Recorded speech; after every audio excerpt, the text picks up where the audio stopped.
সাইয়েদনা আবু বকরকে নিয়ে, সাইয়েদনা আবু বকর রাদিয়াল্লাহু তাআলা আনহুকে সাথে নিয়ে আল্লাহর নবী মক্কা থেকে বের হলেন মদিনার উদ্দেশ্যে। মক্কার কাফেরেরা নবীকে তার দেশ ত্যাগ করতে বাধ্য করলো। আল্লাহর নবীর বুক ভরা কষ্ট নিয়ে তিনি মক্কা থেকে মদিনার উদ্দেশ্যে বের হয়ে গেলেন। আরে মক্কা থেকে মদিনার দূরত্ব আর 20-30-50 কিলোমিটার না, ঠিক কিনা বলেন? মক্কা থেকে মদিনার দূরত্ব তো আর 100 কিলোমিটার না। মক্কা থেকে মদিনার দূরত্ব হলো 500 কিলোমিটার। এটা তো এখনকার কথা।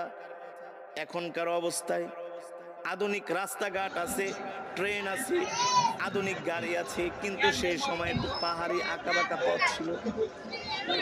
পাহাড়ের চূড়া দিয়ে পাহাড় বেয়ে বেয়ে মরুভূমি হয়ে সেই মক্কা থেকে মদিনার দিকে আল্লাহর নবী